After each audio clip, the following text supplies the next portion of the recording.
Many are applauding FBI Director James Comey for his candid thoughts last night about police relations with minority communities.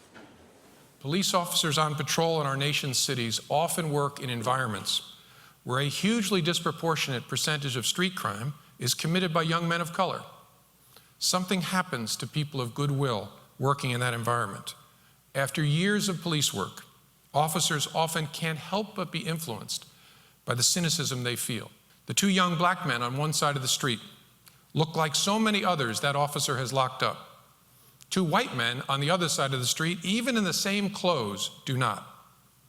The officer does not make the same association about the two white guys, whether that officer is white or black. New York City Police Commissioner Bill Bratton is with us in Studio 57. Commissioner, good morning. Good morning.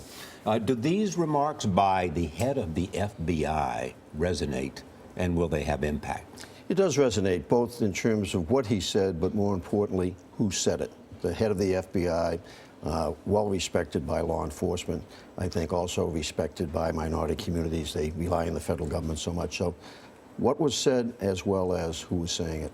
And where do you go from these remarks by the FBI and resonating to police and communities across the country? Well, the good news is what he said, there's really nothing new about that. Police chiefs, major city police chiefs have been speaking to these truths, these inconvenient truths, if you will, for a number of years. But now to be able to ally ourselves with the head of the FBI and to take these conversations into the broader community, because one of the things he said was it is not just about police bias, police cynicism, police racism. It's about societal bias, racism, that we all have it, whether we're white, we're black, and these are important truths to speak to. Is there an urgency about it?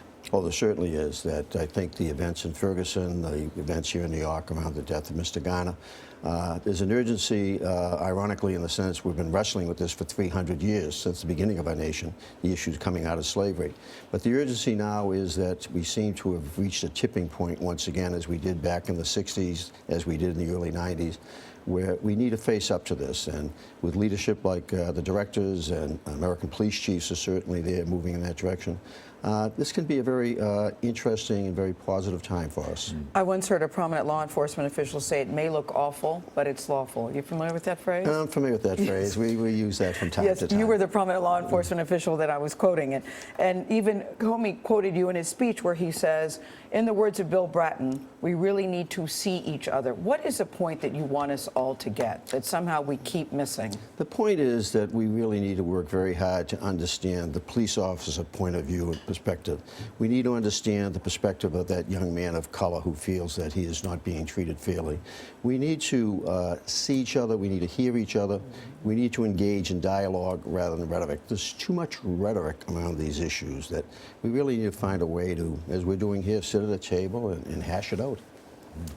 I should say, New York City hasn't seen a murder in 11 days. That's a new record. We don't want to jinx it. It's a new record, though. Well, we're into our 12th day now, Charlie, and 11 is a record, and let's keep it going. Yeah, that's worth talking about. Good to see you, Commissioner. Thank you for coming.